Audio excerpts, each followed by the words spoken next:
역시 영원한 비밀은 없어. 그치? 황기찬 그리고 강세리. 황지호. 지호가 내 아들이라는 거 내가 모를 줄 알았어.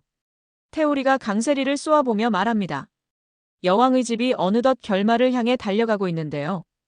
손바닥으로 하늘을 가릴 수 없듯이 황기찬과 강세리가 숨겨둔 진실이 드러나는 내용을 말씀드리겠습니다. 구독과 좋아요 눌러주시면 감사하겠습니다. 자, 그럼 이야기 시작합니다. 황기찬은 YL그룹 부회장으로서 위엄을 온몸으로 뿜어냅니다. 오늘도 고급 정장을 말끔히 차려입고 회사 임원진과의 회의를 마친 후 집으로 향하는 벤츠 안에서 만족스러운 미소를 짓죠. 그에게는 모든 것이 완벽해 보였습니다. 회사에서는 아버지를 이을 후계자로 인정받고 있고 집에는 아름다운 아내 강세리와 똑똑한 아들 황지호가 기다리고 있으니까요. 강세리는 집안의 안주인으로서 흠잡을 데 없는 모습을 보입니다. 명품 드레스를 우아하게 입고 완벽한 메이크업으로 치장한 채 사교 모임에서도 주목받는 존재죠. 하지만 그녀의 눈동자 깊숙한 곳에는 알 수 없는 불안이 서려 있었습니다. 밤마다 잠들지 못하고 창밖을 바라보며 무언가를 두려워하는 듯한 표정을 짓곤 했거든요. 12살 황지호는 영리하고 예의 바른 아이입니다. 아버지 황기찬을 닮아 의젓한 면이 있지만 때로는 강세리와 전혀 다른 성격을 보이곤 해서 주변 사람들이 고개를 갸웃하기도 했죠. 특히 예술적 감각이 뛰어나 그림을 그릴 때면 몰입하는 모습이 마치 다른 사람 같았습니다. 여보, 지호가 태어났을 때 병원 기록 좀 찾아볼 수 있을까요? 어느 날 황기찬이 강세리에게 물었습니다. 회사에서 임원진 자녀들의 의료보험 정리를 하다가 문득 궁금해진 거였죠. 그런데 강세리의 얼굴이 순간 굳어지더니 컵을 떨어뜨렸습니다. 왜 갑자기 그런 걸 찾으려고 해요? 강세리의 목소리가 미세하게 떨렸습니다. 그때 일은 너무 힘들었어서 기억하고 싶지 않다고 했잖아요. 황기찬은 아내의 반응이 이상하다고 생각했지만 더 이상 묻지 않았습니다.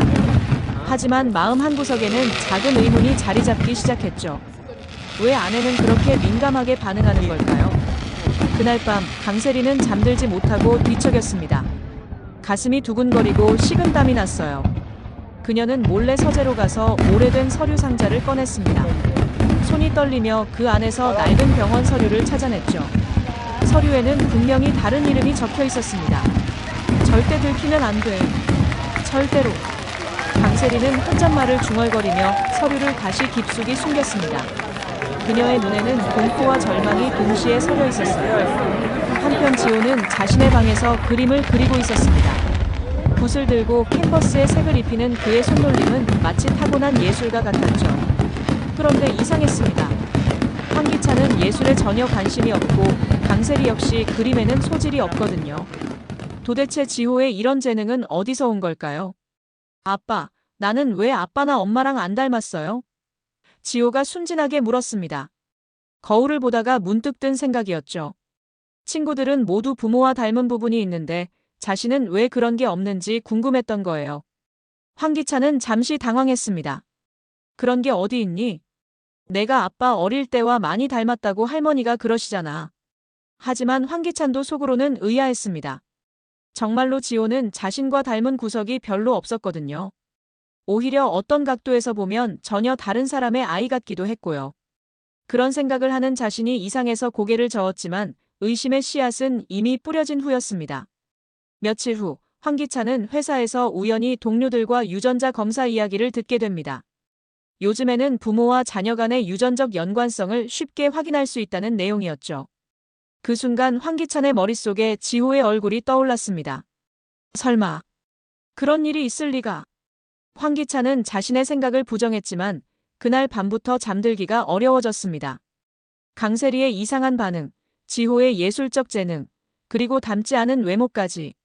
모든 것이 퍼즐 조각처럼 머릿속에서 맴돌기 시작했거든요.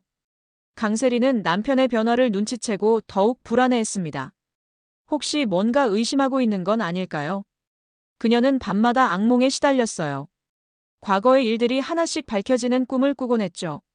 그 꿈속에서는 항상 누군가가 자신을 찾아와 내 아이를 돌려달라고 외치는 거였습니다. 겉으로는 여전히 완벽해 보이는 황기찬 가정이었지만 그 내부에는 이미 작은 균열들이 생기기 시작했습니다. 진실은 언젠가는 드러나게 마련이니까요.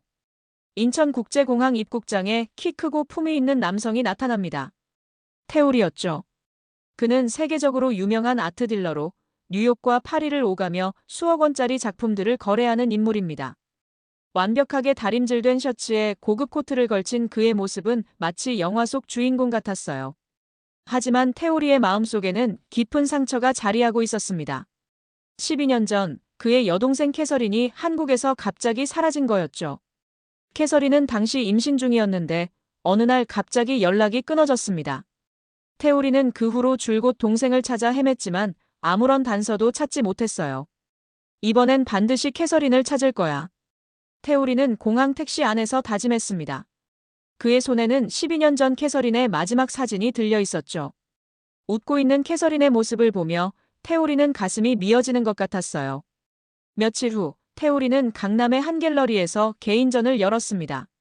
그의 명성 때문인지 많은 사람들이 몰려들었죠. 그 중에는 황기찬과 강세리, 그리고 지호도 있었습니다. 황기찬은 사업상 인맥 확장을 위해 참석한 거였고 강세리는 사교계 모임의 일환이었어요. 와, 이 그림 정말 멋있어요. 지호가 태오리의 작품 앞에서 감탄했습니다. 아이의 순수한 반응에 태오리도 미소를 지었죠. 그런데 그 순간 태오리는 마치 전기에 감전된 것처럼 몸이 굳어졌습니다. 지호의 얼굴에서 캐서린의 모습을 본 거였어요. 특히 눈매와 코의 라인이 캐서린과 너무도 닮아 있었죠. 태오리는 심장이 터질 것 같았습니다. 이름이 뭐니? 태오리가 떨리는 목소리로 물었습니다. 황지호예요. 12살이에요.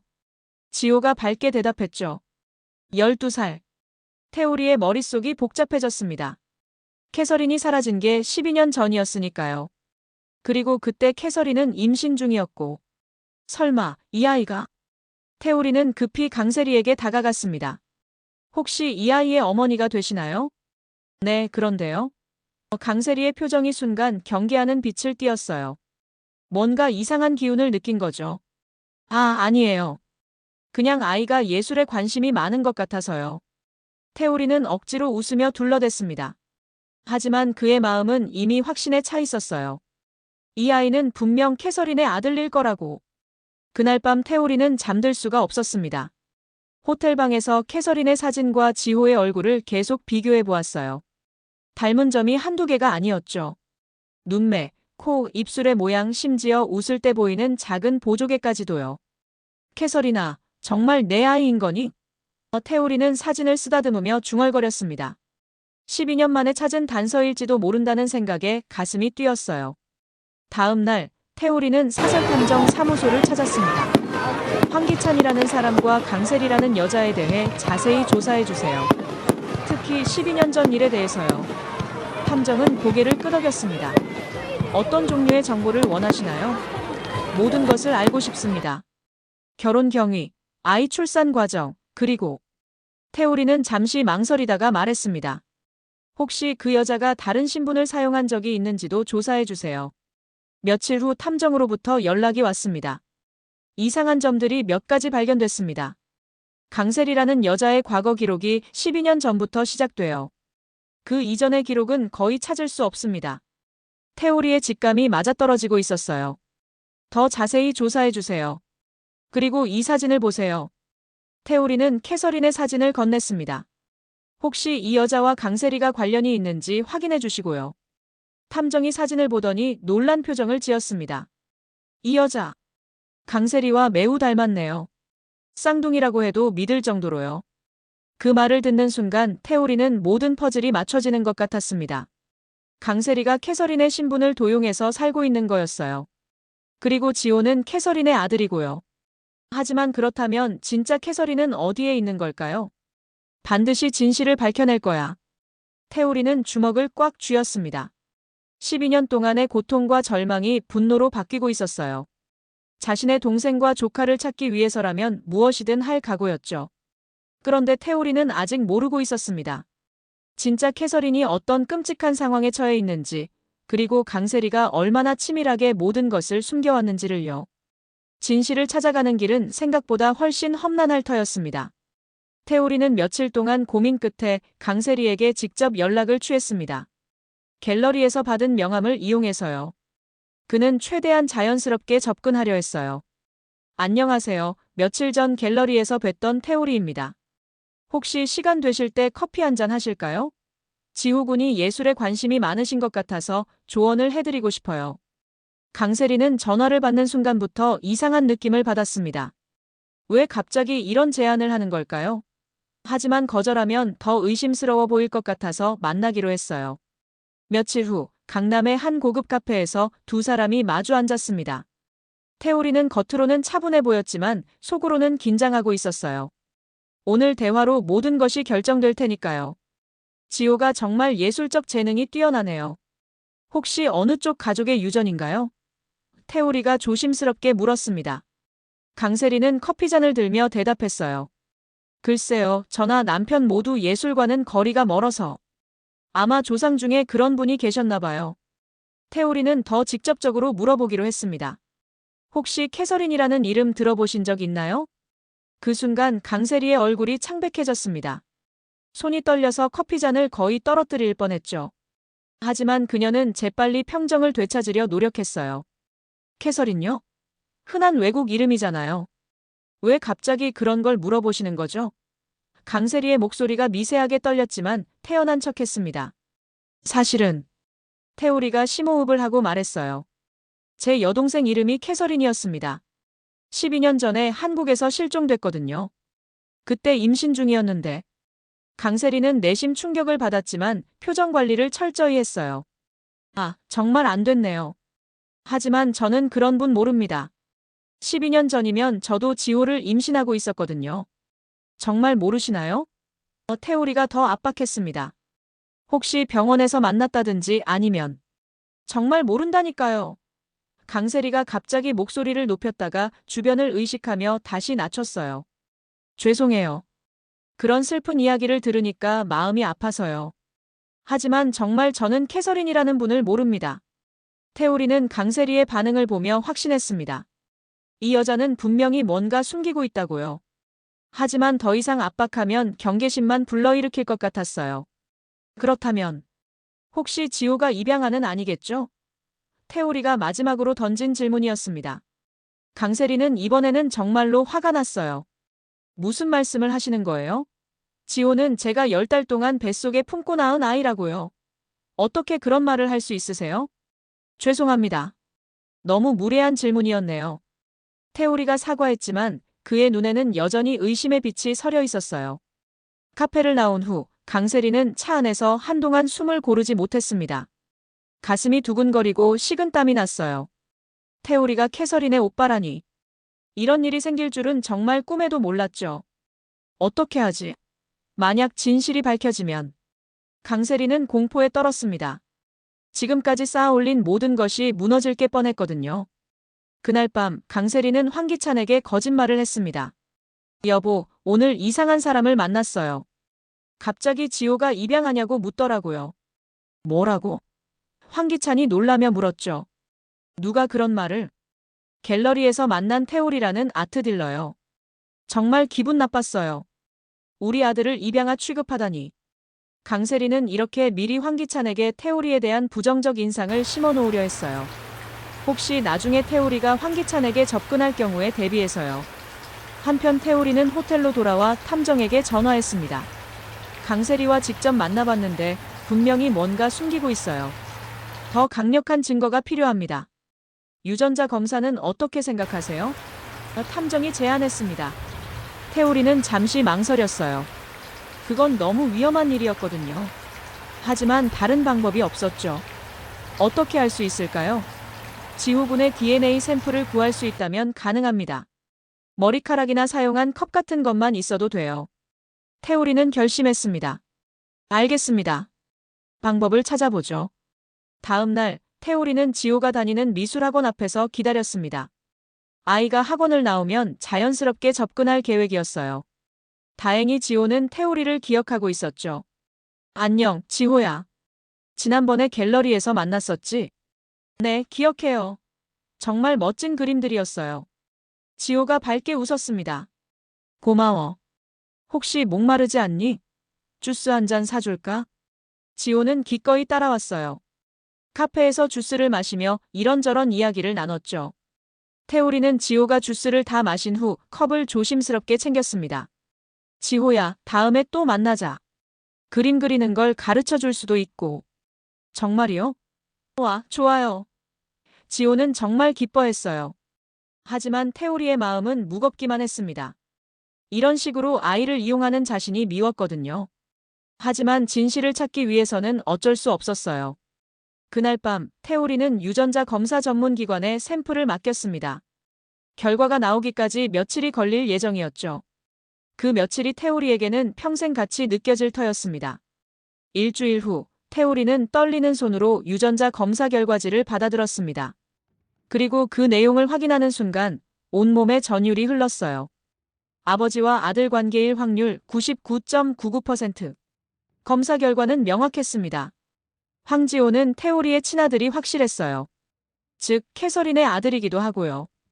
태우리는 한참 동안 그 자리에 서서 결과지를 바라보았습니다. 기쁨과 분노가 동시에 밀려왔거든요.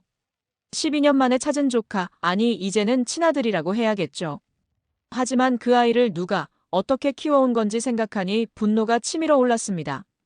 강세리가 캐서린의 신분을 도용하고 아이까지 훔쳐간 거였으니까요. 태우리는 곧장 황기찬의 회사로 향했습니다. YL그룹 본사 건물 앞에 서니 마음이 복잡해졌어요. 저 안에서 12년 동안 자신의 아들이라고 믿고 살아온 남자를 만나야 하는 거니까요. 황기찬 부회장님과 약속이 있습니다. 태우리라고 하는데요. 태우리는 접수 직원에게 말했습니다. 미리 비서에게 연락해 급한 사업 이야기가 있다고 해놨거든요. 황기찬의 사무실은 고급스럽고 위엄이 있었어요. 커다란 창문 너머로 서울 시내가 한눈에 내려다 보였죠. 황기찬은 정장을 깔끔하게 입고 태우리를 맞이했습니다. 반갑습니다. 무슨 급한 일이 있으시다고. 황기찬이 인사하며 말을 꺼냈는데 태우리의 표정이 심상치 않음을 알아챘어요. 앉으시죠. 중요한 이야기가 있습니다. 태우리의 목소리는 차분했지만 단호했어요. 두 사람이 소파에 앉자 태우리는 망설임 없이 유전자 검사 결과지를 꺼냈습니다. 이걸 보시죠. 황기찬이 서류를 받아 읽어보는 순간 그의 얼굴색이 하얗게 변했어요. 손이 떨려서 서류를 제대로 잡기도 어려웠죠. 이게 무슨... 황기찬의 목소리가 떨렸습니다. 황지호는 제 친아들입니다. 태우리가 단칼에 말했어요. 그리고 당신 아내 강세리는 제 여동생 캐서린의 신분을 훔쳐서 살고 있는 사기꾼이고요. 황기찬은 머리가 하얘지는 느낌이었어요. 12년 동안 자신의 아들이라고 믿고 키워온 지호가 남의 아이라고. 도저히 믿을 수가 없었죠. 말도 안 됩니다. 지호는 세리가 낳은 아이예요. 제가 직접 병원에서. 황기찬이 반박하려 했지만 말이 막혔어요. 사실 그는 지호가 태어날 때 해외 출장으로 자리를 비웠거든요. 그럼 출산 기록을 확인해 보시죠. 아니면 당신도 유전자 검사를 해보세요. 태우리가 냉정하게 말했습니다. 결과는 뻔할 테지만요. 황기찬은 주저앉을 것 같았어요. 지금까지의 삶이 모두 거짓이었다는 말인가요? 자신이 그토록 사랑했던 아들이 사실은 남의 아이였다니. 그럼 제 아내는? 강세리는 누구란 말입니까? 황기찬이 간신히 물었죠. 제 여동생 캐서린의 신분을 훔친 사기꾼입니다. 진짜 캐서린은 12년 전에 임신한 상태로 실종됐어요. 지호를 낳은 후에 말이죠. 태우리는 계속해서 충격적인 사실들을 털어놓았습니다. 당신 아내는 아마도 캐서린을 어딘가에 감금하고 있을 거예요. 그리고 캐서린의 정체성을 완전히 자신의 것으로 만들어버린 거죠. 황기찬은 손으로 얼굴을 감쌌어요. 믿고 싶지 않았지만 태우리의 말이 사실일 가능성이 높다고 느꼈거든요. 지호가 자신과 전혀 닮지 않은 이유, 강세리가 과거 이야기를 꺼리는 이유, 모든 것이 설명됐으니까요. 12년 동안 저를 속여온 거군요. 황기찬의 목소리에는 배신감과 절망이 서려 있었어요. 지금 중요한 건 지호와 제 여동생 캐서린입니다. 태우리가 말했습니다. 캐서린이 어디에 있는지 알아야 해요. 그리고 지호의 진짜 정체를 밝혀야 하고요. 황기찬은 오랫동안 침묵했습니다. 머릿속이 복잡했어요. 지호를 사랑하는 마음은 변하지 않았지만 동시에 자신을 속인 강세리에 대한 분노가 치밀어 올랐거든요. 어떻게 하면 되죠? 황기찬이 마침내 물었습니다. 저도 진실을 알고 싶습니다. 우선 강세리를 압박해야 합니다. 캐서린의 행방을 불어야 해요. 태오리가 대답했죠. 하지만 조심해야 합니다. 그녀가 증거를 없애거나 도주할 수도 있으니까요. 그날 밤 황기찬은 집에 돌아가서 강세리를 바라보았어요. 12년 동안 사랑했던 아내였지만 이제는 낯선 사람처럼 느껴졌습니다. 어떻게 이런 거대한 거짓말을 지속할 수 있었을까요? 여보, 오늘 왜 이렇게 늦었어요? 얼굴도 안 좋아 보이고. 강세리가 다가와서 걱정하는 듯이 말했어요. 황기찬은 강세리를 보며 속으로 생각했습니다. 이 여자의 진짜 모습은 무엇일까? 지금 자신 앞에서 연기를 하고 있는 건 아닐까? 괜찮아. 그냥 회사 일이 복잡해서. 황기찬은 일단 모르는 척했어요. 성급하게 행동하면 안 될 것 같았거든요. 하지만 그날 밤 황기찬은 잠들 수 없었습니다. 옆에서 잠든 강세리를 보며 온갖 생각이 들었어요. 이 여자가 정말 그런 끔찍한 일을 저질렀을까? 만약 그렇다면 지금까지 자신과 함께 산 건 모두 거짓이었던 거네요. 다음 날 아침 지호가 학교에 가려고 현관에서 신발을 신고 있을 때 황기찬이 다가갔어요. 지호야, 아빠가 물어볼 게 있어. 네, 아빠. 뭐예요? 지호가 밝게 웃으며 대답했습니다. 황기찬은 아이의 순수한 눈을 보며 가슴이 아팠어요. 이 아이는 아무것도 모른 채 살아가고 있는 거였죠. 내가 그림을 좋아하는 이유가 뭘까? 아빠나 엄마는 그림에 별로 관심이 없는데. 글쎄요. 그냥 그림을 그리면 마음이 편해져요. 마치 누군가가 저에게 그림을 그리라고 속삭이는 것 같기도 하고요. 지호가 순진하게 대답했어요. 황기찬은 그 말을 들으며 소름이 돋았습니다. 혹시 지호에게는 생물학적 어머니인 캐서린의 유전자가 강하게 남아있는 건 아닐까요? 예술적 재능도 그래서 나타나는 걸까요? 그래, 학교 잘 다녀와. 황기찬은 애써 웃으며 지호를 보내줬어요. 아이가 떠난 후 황기찬은 강세리와 단둘이 남게 됐습니다. 이제는 진실을 확인할 때였어요. 그날 오후 황기찬은 회사에서 일찍 나와 사설탐정 사무소를 찾았습니다. 태오리가 알려준 곳이었죠. 탐정은 이미 강세리에 대한 조사를 진행하고 있었어요. 놀라운 사실을 발견했습니다. 탐정이 두꺼운 파일을 펼쳐 보이며 말했어요. 강세리라는 여자의 정체가 드러났거든요. 황기찬은 긴장한 마음으로 파일을 들여다봤습니다. 그 안에는 충격적인 내용들이 가득했어요. 강세리의 본명은 강미선입니다. 12년 전까지는 병원 간병인으로 일했죠. 그런데 어느 날 갑자기 사라졌다가 몇 달 후에 캐서린이라는 이름으로 나타났습니다. 탐정이 계속 설명했어요. 더 충격적인 건 캐서린 윌슨이라는 진짜 여성이 따로 있다는 겁니다. 태오리 씨의 여동생 말이에요. 그녀는 12년 전 임신 8개월 상태에서 실종됐습니다. 황기찬의 손이 떨렸어요. 그럼 진짜 캐서린은 어디에 있나요? 그게 문제입니다. 아직 찾지 못했거든요. 하지만 한 가지 단서가 있어요. 탐정이 다른 서류를 꺼내며 말했습니다. 강미선, 즉 지금의 강세리가 12년 전부터 경기도 외곽의 한 정신병원에 매달 거액의 입원비를 지불하고 있습니다. 정신병원이요? 황기찬이 놀라며 물었어요. 네, 그런데 이상한 점은 환자 명단에 그녀의 이름이 없다는 겁니다. 완전히 비밀리에 누군가를 입원시켜 놓은 거죠. 황기찬은 온몸에 소름이 돋았어요. 설마 진짜 캐서린을 정신병원에 가둬놓은 건 아닐까요? 위치를 알 수 있을까요? 물론이죠. 하지만 혼자 가시면 안 됩니다. 위험할 수 있어요. 그날 밤 황기찬은 태오리와 만났습니다. 둘은 함께 그 정신병원 근처까지 가서 주변을 살펴봤어요. 외진 곳에 있는 오래된 건물이었죠. 12년 동안 여기에 갇혀 있었다는 말인가요? 태오리가 주먹을 쥔 채 말했어요. 여동생이 이런 곳에서 고통받고 있었다고 생각하니 견딜 수 없었거든요. 우선 확실히 해야 합니다. 정말로 캐서린이 여기 있는지 말이에요. 황기찬이 조심스럽게 말했어요. 이때 한 사람이 더 합류했습니다. 김도윤 검사였어요. 태오리가 법적 도움을 요청한 거였죠. 김도윤은 정의감이 강한 검사로 유명했거든요. 이런 사건을 그냥 넘어갈 수는 없습니다. 김도윤이 단호하게 말했어요. 만약 정말로 누군가를 12년 동안 불법 감금했다면 중대한 범죄 행위죠. 그런데 거기에 또 다른 인물이 나타났어요. 강재인이었습니다. 그녀는 강 회장의 딸이자 김도윤의 연인이었죠. 하지만 강재인에게는 숨겨진 비밀이 있었어요. 저도 이 일에 개인적인 이해관계가 있습니다. 강재인이 조심스럽게 말했어요. 사실 제 아버지가 12년 전에 의문의 죽음을 당했거든요. 그리고 그 사건과 강세리가 연관되어 있을 가능성이 높아요. 모든 사람이 놀라며 강재인을 바라봤어요. 이 사건이 단순한 신분 도용이나 아이 유괴가 아니라 살인사건까지 연결되어 있다는 말인가요? 제 아버지는 당시 이 정신병원의 이사장이었습니다. 강재인이 계속 설명했어요. 그런데 어느 날 갑자기 심장마비로 죽었다고 발표됐죠. 하지만 저는 항상 의심스러웠어요. 아버지는 심장 질환이 없으셨거든요. 태우리는 모든 퍼즐이 맞춰지고 있음을 느꼈습니다. 그럼 강세리가 당신 아버지를 죽이고 이 병원을 이용해서 캐서린을 감금한 거군요. 그럴 가능성이 높습니다.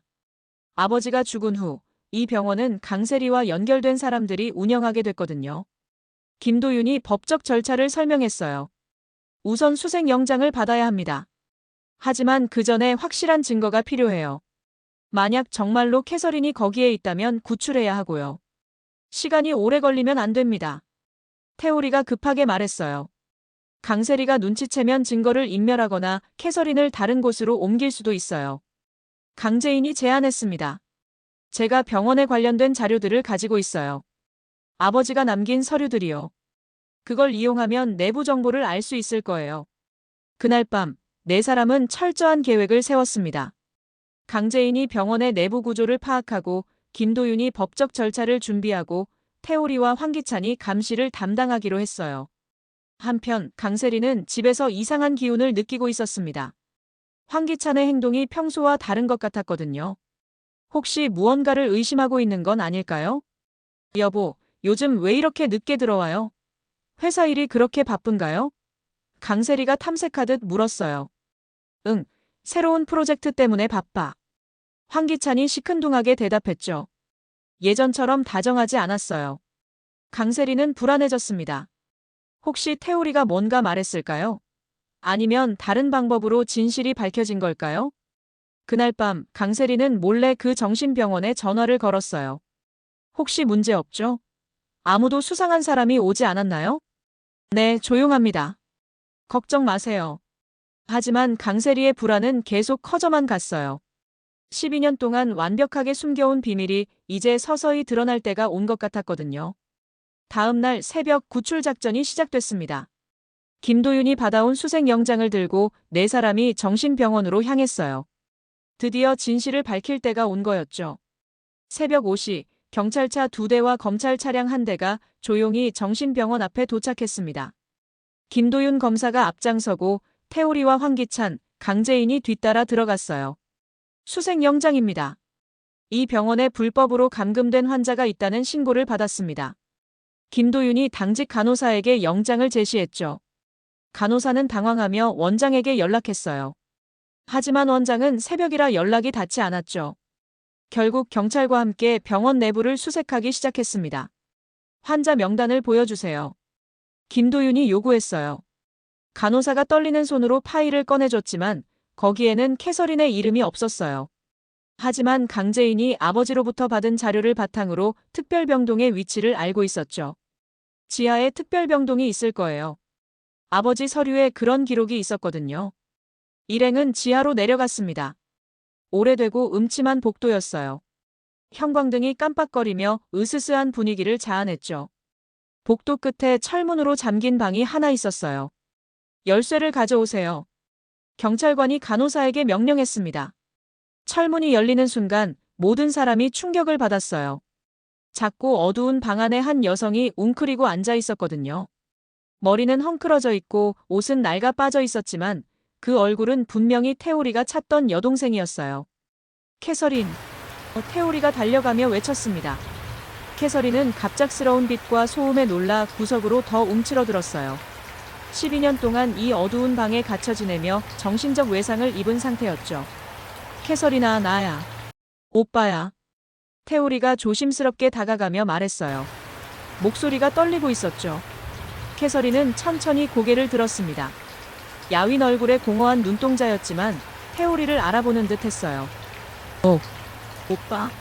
캐서린의 목소리는 거의 속삭임에 가까웠어요. 12년 만에 처음 하는 말이었죠. 태우리는 눈물을 흘리며 여동생을 조심스럽게 안았습니다. 미안해, 캐서린아. 너무 늦었어. 정말 미안해. 의료진이 급히 호출됐고 캐서린은 응급처치를 받으며 병원으로 이송됐어요. 12년 동안의 감금 생활로 몸과 마음에 심각한 손상을 입은 상태였거든요. 그날 오후 경찰은 강세리를 체포하러 황기찬의 집으로 향했습니다. 하지만 강세리는 이미 상황을 눈치채고 있었어요. 새벽부터 연락이 안 되는 정신병원을 수상하게 여긴 거죠. 여보, 급한 일이 생겨서 잠깐 나가야 해요. 강세리가 서둘러 가방을 챙기며 말했어요. 하지만 황기찬은 이미 모든 걸 알고 있었죠. 어디 가려는 거야, 강미선 씨. 강세리는 그 이름을 듣는 순간 얼굴이 하얗게 변했어요. 뭐라고? 이제 끝났어.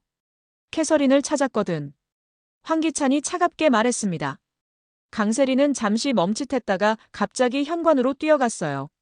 하지만 문을 열자마자 경찰관들과 마주쳤죠. 강미선, 당신을 감금죄, 신분 도용죄, 사기죄로 긴급 체포합니다. 경찰관이 수갑을 채우며 말했어요. 아니에요. 잘못 알고 계신 거예요. 강세리가 발악하며 소리쳤지만 소용없었어요. 12년 동안의 거짓말이 마침내 끝난 거였죠. 그때 지호가 학교에서 돌아왔어요. 집 앞에 경찰차가 서 있고 엄마가 수갑을 찬 채 끌려가는 모습을 보고 충격을 받았죠. 엄마가 왜? 지호가 달려가려 했지만 황기찬이 막았어요. 지호야, 집으로 들어가자. 아빠가 설명해 줄게. 황기찬은 아이를 안고 집으로 들어갔어요. 이제 지호에게도 진실을 말해야 할 때였거든요. 한편 병원에서는 캐서린이 천천히 의식을 회복하고 있었습니다. 태우리가 곁에서 지켜보고 있었죠. 오빠. 정말 오빠인 거죠? 캐서린이 손을 뻗으며 물었어요. 그래, 캐서린아. 오빠야. 태우리가 그녀의 손을 잡았습니다. 이제 안전해. 더 이상 무서워할 필요 없어. 내 아이는 어떻게 됐어요? 캐서린이 가장 궁금해하는 것을 물었어요. 지호는 건강하게 잘 자랐어. 이제 곧 만날 수 있을 거야. 태우리가 안심시키며 말했습니다. 캐서린의 눈에서 눈물이 흘렀어요. 12년 만에 흘리는 안도의 눈물이었죠. 마침내 악몽 같은 시간이 끝난 거였어요. 그날 저녁 뉴스에서는 이 사건이 특보로 방송됐습니다. 재벌가 며느리 12년간 신분 도용 및 불법 감금 혐의로 체포 온 국민이 충격에 빠졌어요. 강세리는 경찰서에서 모든 혐의를 부인했지만 증거가 너무나 명확했어요. 유전자 검사 결과 캐서린의 증언, 병원 기록 등 모든 것이 그녀의 범죄를 입증하고 있었거든요. 저는 아무것도 하지 않았어요. 지호는 제 아들이라고요. 강세리가 마지막까지 거짓말을 계속했지만 이제는 아무도 믿지 않았어요. 진실이 밝혀진 후 황기찬은 깊은 절망에 빠졌습니다. 12년 동안의 결혼 생활이 모두 거짓이었다는 사실을 받아들이기가 힘들었거든요. 하지만 동시에 지호를 향한 사랑만큼은 변하지 않았어요. 피는 다르지만 12년 동안 아들로 키운 정은 진짜였으니까요. 강세리의 재판은 대한민국 전역의 이목을 집중시켰습니다. 서울중앙지방법원 대법정에는 방청객과 기자들이 몰려들어 법정안이 발 디딜 틈 없이 붐볐습니다. 언론은 재벌가에서 벌어진 추악한 진실을 앞다투어 보도했고 사람들은 모두 이번 사건을 사상 초유의 스캔들이라고 불렀습니다. 피고인석에 앉은 강세리는 한때의 화려함을 잃은 채 초라하고 무너진 모습으로 세상 앞에 서 있었습니다. 화려한 옷차림과 완벽한 미소로 대중을 속이던 그녀는 이제 검은 수의를 입고 고개를 떨군 채 고통스럽게 재판을 견디고 있었습니다. 사람들의 시선은 싸늘했고 그녀의 어깨는 무겁게 내려앉아 있었습니다. 검찰은 사건의 전말을 낭독하며 차갑게 기소 내용을 설명했습니다. 강세리가 2012년부터 2024년까지 무려 12년 동안 캐서린 윌슨의 신분을 도용해 YL그룹 3호로 행세하며 사기 행위를 지속했다는 사실이 밝혀졌습니다. 또한 캐서린 윌슨을 정신병원에 불법 감금하고 그녀의 아들 황지호를 빼앗아 자신의 친자식인 것처럼 속여 키웠다는 사실도 드러났습니다. 이 발표가 끝나자 방청객들은 술렁이며 충격을 감추지 못했습니다. 기자들의 카메라 플래시가 연달아 터졌고 법정은 마치 폭풍이 몰아친 듯 무거운 공기에 휩싸였습니다. 강세리의 변호인은 변론을 시도했습니다. 그는 피고인이 정신적으로 불안정했고 장기간의 우울증과 강박 증세로 인해 정상적인 판단이 어려웠다는 점을 강조했습니다. 그는 선처를 호소하며 피고인이 스스로의 죄를 뉘우치고 있다는 사실을 전하려 했습니다. 그러나 검찰이 제시한 수많은 증거는 피고인의 변호 논리를 무력하게 만들었습니다. 계약서, 병원 기록, 출입국 자료, 그리고 12년간의 행적이 하나하나 명확히 드러나면서 재판장의 눈길은 점점 검찰 측에 기울었습니다. 이윽고 증인석에 캐서린 윌슨이 등장했습니다. 12년간의 감금 생활은 그녀의 몸과 마음을 깊이 훼손했지만 오랜 고통 끝에 용기를 내어 법정에 서게 되었습니다. 그녀의 걸음은 느리고 불안정했지만 눈빛만은 분명히 살아있었습니다. 캐서린은 떨리는 손으로 난간을 잡으며 서서히 법정 안을 바라보았습니다. 사람들은 숨조차 죽이며 그녀를 바라보았습니다. 그녀는 차분하게 12년간의 진실을 밝혔습니다. 강세리가 자신을 주사로 기절시키고 정신병원에 강제로 가두었다는 사실, 매일 약물을 투여해 의식을 흐리게 했다는 사실, 아들을 빼앗기고 신분을 도둑맞은 채 지옥 같은 시간을 견뎠다는 사실을 증언했습니다. 이 진술은 법정을 숨막히게 만들었고 모든 사람들의 마음을 무겁게 짓눌렀습니다. 테오리 역시 증인으로 나섰습니다. 그는 동생을 잃었다고 믿고 세계 곳곳을 떠돌며 수년을 보냈던 기억을 전했습니다. 그러나 진실은 너무나 잔혹했습니다. 동생이 살아있었지만 상상조차 못할 감옥 같은 삶을 보내고 있었다는 사실을 알게 되었던 순간의 충격을 그는 고스란히 전했습니다. 그의 목소리는 떨렸고 끝내 눈물을 삼키며 증언을 이어갔습니다. 방청석의 사람들은 그의 고통에 공감하며 깊은 침묵 속에서 증언을 들었습니다. 검찰은 마지막 논고에서 강세리의 범죄가 단순한 신분 도용이나 사기 차원을 넘어선 것임을 강조했습니다. 인간으로서 최소한의 양심조차 버리고 가족의 삶을 철저히 파괴한 계획적 범죄였다는 점을 분명히 했습니다. 피해자와 가족이 겪은 12년의 세월은 돌이킬 수 없는 상처였고 어떠한 보상으로도 치유할 수 없는 고통이라고 설명했습니다. 따라서 사회적 정의를 위해 피고인에게는 반드시 엄중한 처벌이 내려져야 한다고 주장했습니다.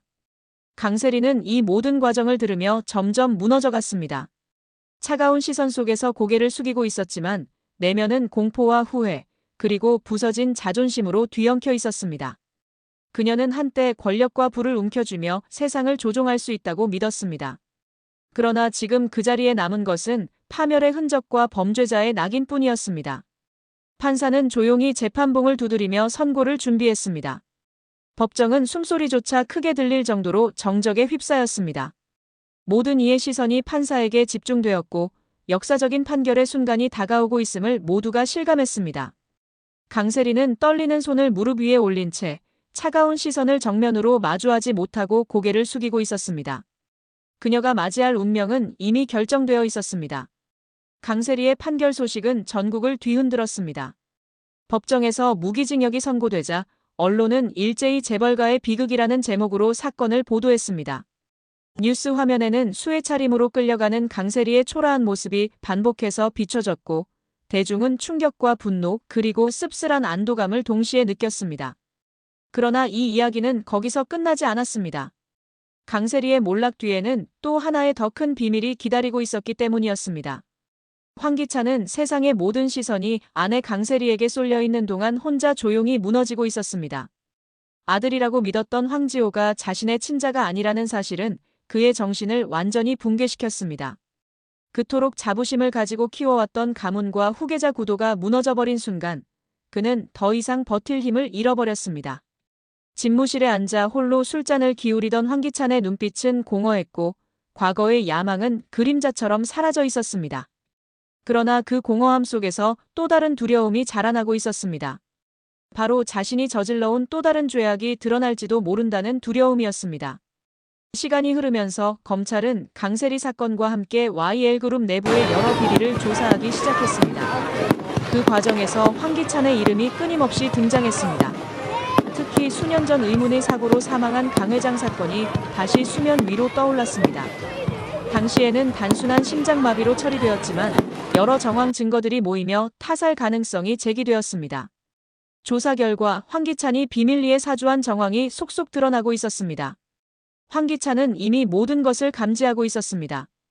그는 깊은 밤 측근들을 불러 모아 해외 도피 계획을 세웠습니다. 돈과 위조 여권, 해외 은닉 자산까지 철저히 준비하며 탈출을 시도했습니다. 하지만 그의 계획은 오래가지 못했습니다. 공항에 도착하기도 전에 이미 검찰과 경찰이 움직이고 있었고 국제공조수사망은 촘촘하게 그의 길을 막고 있었습니다. 결국 황기찬은 새벽녘 은신처에서 체포되었습니다. 검은 정장을 입고 있던 그는 수갑이 채워지자 허탈한 웃음을 지으며 고개를 숙였습니다. 한때 재벌가의 주인공이었던 그가 이제는 범죄자로 세상 앞에 서게 된 순간이었습니다. 황기찬이 체포되었다는 소식은 또 한 번 언론을 뒤덮었습니다. 사람들은 충격 속에서 고개를 저으며 탄식했습니다. 역시 모두 다 썩어 있었구나라는 말이 회자되었고 사회 전반에 대한 불신은 더욱 깊어졌습니다. 그러나 피해자 가족에게는 이 소식이 조금이나마 위로가 되었습니다. 특히 강재인에게는 그 의미가 달랐습니다. 강재인은 아버지 강 회장을 잃은 이후 하루하루가 복수의 무게로 채워져 있었습니다. 어린 시절부터 존경하던 아버지가 억울하게 목숨을 잃었고 그 뒤에 황기찬의 그림자가 있다는 사실을 알게 되었을 때 그녀의 삶은 이미 달라져 있었습니다. 그동안 그녀가 걸어온 길, 김도윤과 함께한 싸움, 그리고 캐서린을 구해내며 진실을 드러내기 위해 흘린 눈물은 모두 아버지를 위한 것이었습니다.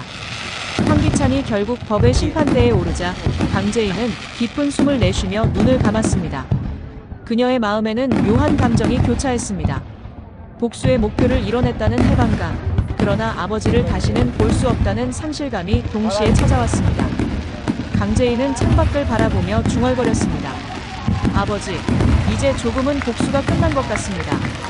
그래도 아직 마음이 편하지는 않습니다. 황기찬은 법정에 서서 과거의 영광이 허상에 불과했음을 뼈저리게 깨달았습니다. 그는 한때 가문을 지키고 회사를 키워내겠다는 야망으로 살아왔지만 그 모든 것이 피와 눈물 위에 세워진 것임을 부정할 수 없었습니다. 자신이 선택한 길은 결국 스스로를 파멸로 이끌었고 남은 것은 감옥의 차가운 철창뿐이었습니다. 사람들은 이번 사건을 두고 오랫동안 이야기했습니다. 권력과 욕망에 눈이 먼 이들이 결국 어떤 대가를 치르게 되는지를 생생히 보여준 사건이었기 때문이었습니다. YL그룹은 깊은 상처를 입었고 재벌가의 화려한 외피 속에 감춰진 추악한 진실은 사회 전체에 큰 교훈을 남겼습니다. 강세리와 황기찬의 몰락은 단순히 한 가문의 파멸이 아니었습니다. 그것은 탐욕과 거짓이 얼마나 무너져야 하는지를 보여주는 증거였습니다.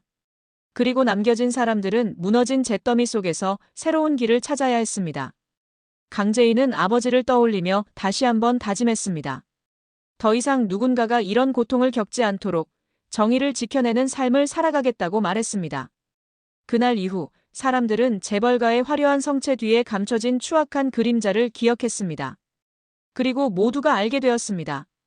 아무리 거대한 힘과 돈을 지닌 사람일지라도 결국 진실 앞에서는 무너질 수밖에 없다는 사실을 알게 되었습니다.